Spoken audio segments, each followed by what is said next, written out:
Und das ist auch eine Siedlung, wo sie früher das ganze Jahr gewohnt haben. Da? Ja. Also das ist ein Eben das Moos da, das ist ein richtiges Biotop. Also das sind ökologisch wertvolle Wiesen. Das tun wir alles erst nach dem 1. August heuer. Da kommt auch kein Mist drauf.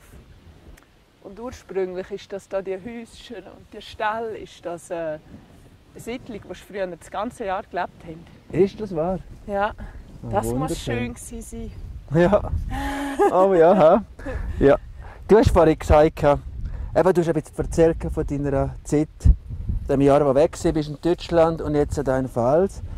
Jetzt, wenn es geht ein bisschen um Alpeninnovation. Wenn jetzt irgendjemandem müsstest sagen, was macht Pfalz aus? Was ist jemand, der noch nie von Pfalz gehört hat, der noch nie da war und jetzt irgendeinen Werbespot für Pfalz müsstest machen oder dürftest machen. Was ist innovativ in Pfalz? Warum muss man einmal da bei euch auf dem Hof, auf der Geissenalp, auf der Kuhalp sein? Was würdet ihr denn noch sagen?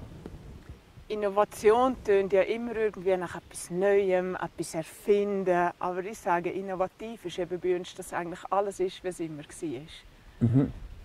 Das Ursprüngliche, eben die Natur, die noch so intakt ist und das viele Wasser, das wir überall haben. Wir haben Stein und Wasser. Ja. Und das haben wir schon immer gekannt. Man muss nicht immer etwas Neues erfinden. Sie ist auch innovativ, dass man eigentlich mal merkt, was man eigentlich hat und nicht immer nach irgendetwas spinnt. Stein und Wasser. Und eben eine gesunde Erde. Ja, das gibt es dann aus Stein und Wasser Ja. mit den Jahren.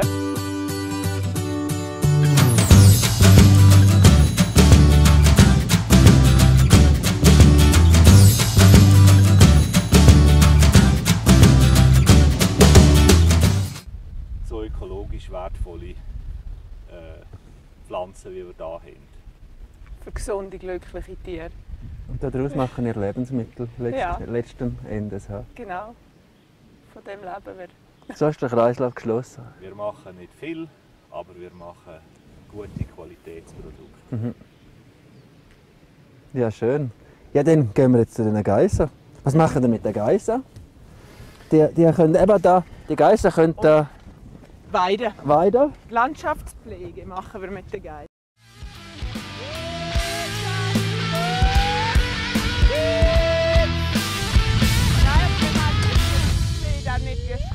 Er muss halt hier kommen und